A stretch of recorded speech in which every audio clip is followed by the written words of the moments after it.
All right, cool. We're at GDC checking out The Messenger, which is a brand new game that I've seen a lot of people talking about, which is cool. So what's this game all about? I don't know anything about it other than people talking about it on Twitter as like the most amazing game they've seen in their life. So. Well, so The Messenger is, so the core game design ingredient is players' expectations, right? Okay. So it's presented as an 8-bit linear action platformer. Okay. And then some deeper layers unlocked later on. So I guess I'll walk you through what that means. So basically I'll just create a save real quick here. Yeah, so I don't even know, like, what, so this game's a platformer, that's the kind of game it is, or like what else do you do in it?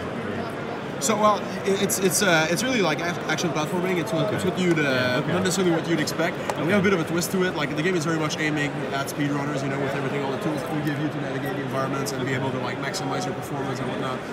The thing is, we're big fans of speedrunning, but then we can't run, you know. So yeah, we thought, hey, you know, we're developers, so let's make a game that we'll enjoy watching people play it, you know. Yeah.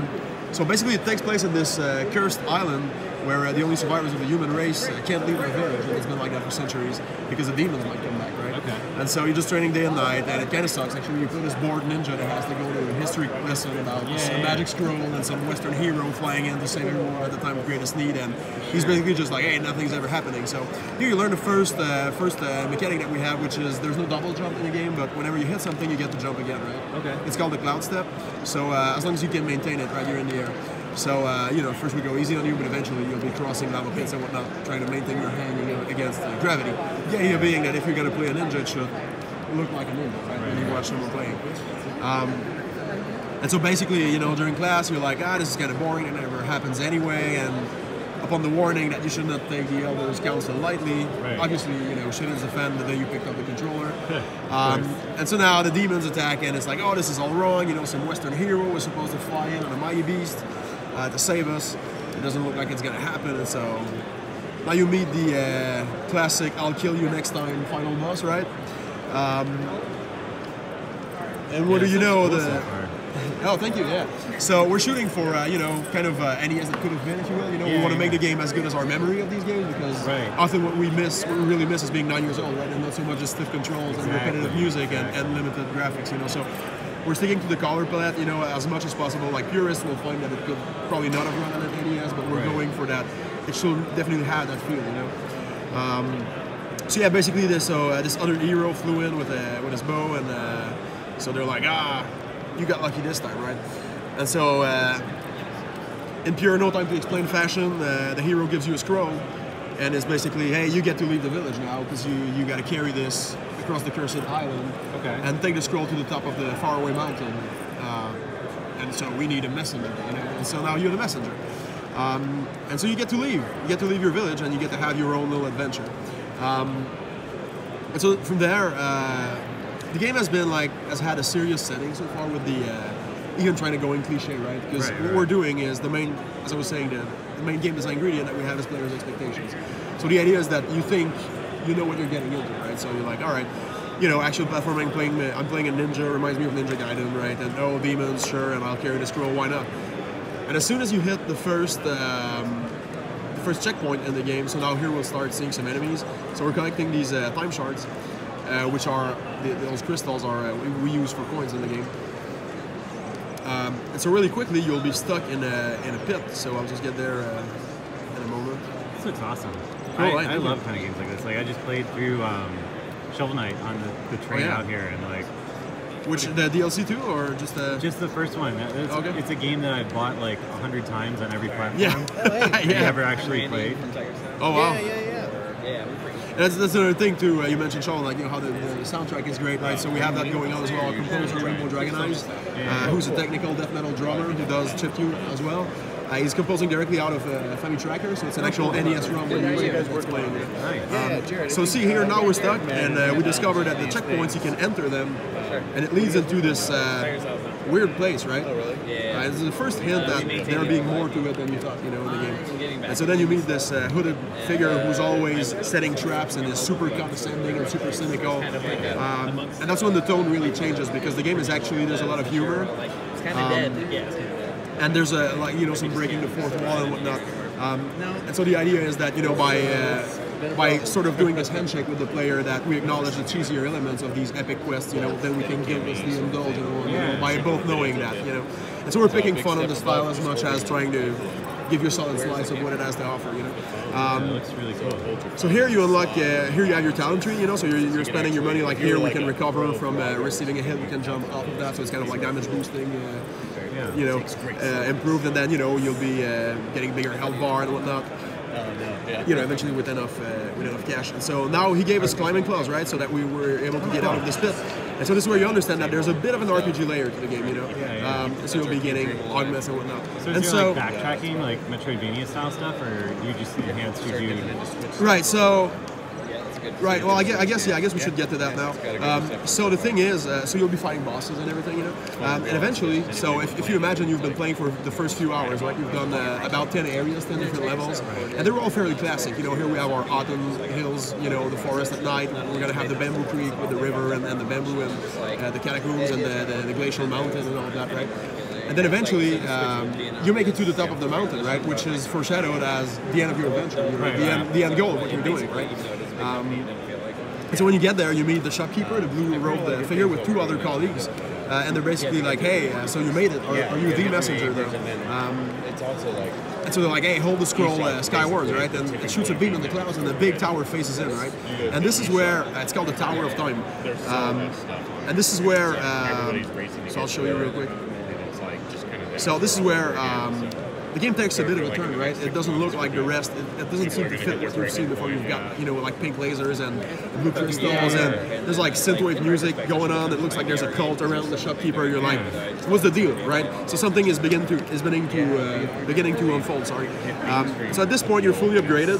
So your ninja has a wingsuit. You can use the glide. You can also attack downwards by using it. And you also have a rope dart, which we assume everyone will be calling the grappling hook. It's horizontal. You can use that to close distances, right? And attack enemies from afar and things like that. And so all of that combines into with the cloud stepping mechanic. So, you know, sometimes you'll be like, you won't be touching the floor for 4 screens, you know, at a time if you can pull it up, you know, like so gliding, reaching out, and then jumping. And so then in this Tower of Time, you're like, all right, you know, it looks like something's beginning to happen here. And at the end of that, you fight a big boss. I mean, I can't fight it with those stats, but I can show you real quick what the boss looks like. Just using my cheats here. The 3 people that were watching us have already left. So. All right, so here, yeah, let's just climb this. So at this point, you know, you really expect it to be the end of your adventure. You know, it's really different from the environments you've been visiting before. The music is really off too, you know, compared to the rest of the soundtrack. You're like, I mean, it's still good, but it's a different style, right? And you're like, okay, something's up. So yeah, I'll just show you real quick at the end of this sequence. So the three sages that are there to test you, they go like, all right, now it's time to really see what you got, right? And so I'll skip ahead because there's no way I can fight this while talking and without, you know, getting all the upgrades we would have gotten because it's just too hard. But just to give you an example that with the bosses we're going big. You know, we want them to be really cool and compelling. So yeah, you fight this, I guess, arcane golem thing, which is like the merge of the. It's got the same hood, you know, as the characters you were seeing. And so, all right. So what happens after this level is that they go like, all right, so I guess you're the messenger, right? And so then they have you jump into a vertical corridor, and it starts looping.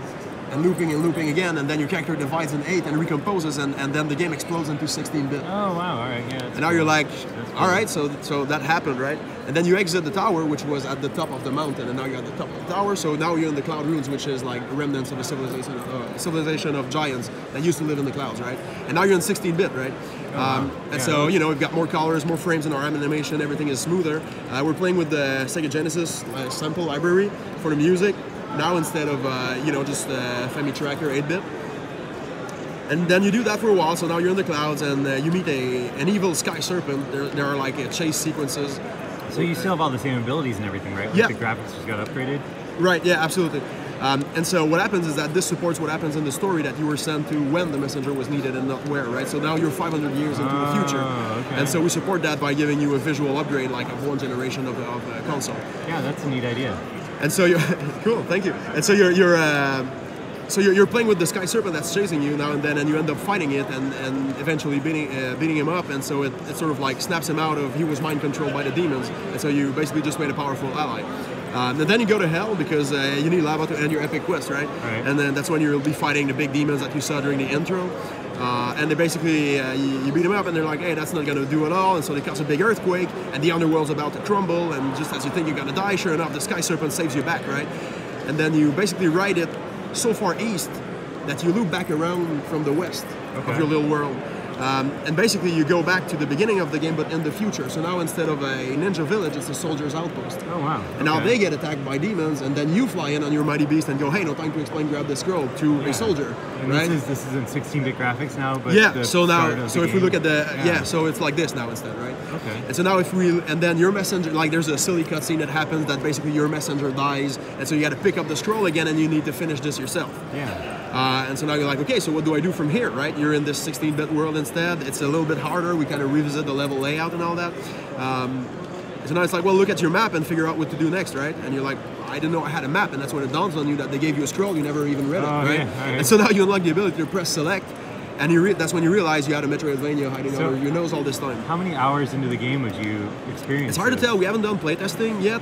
We're just like, you know, because we play it constantly, so it's hard for us to evaluate how long. But I assume maybe 3 to 4 hours. Okay. Yeah, and then you know, so for the first like 12 levels, and then you're in this portion. And so now, since you're attuned to your scroll, you also see like some magic tears, right? So this is where we fell the first time and got the claws, right?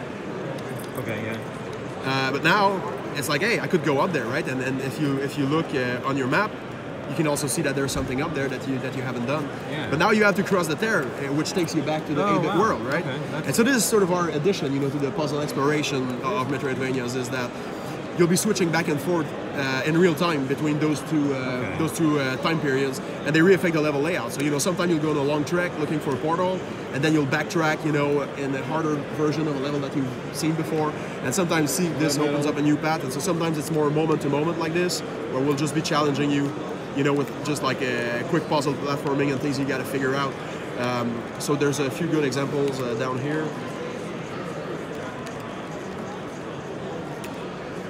Yeah, this is really neat. Okay. So, all right. So here, so for example here, right? Try to make it right, and then you get blocked. So you just got to figure out, go around. You know, this is more like tutorializing the idea, right? And then eventually it's used on longer tracks. This is really neat.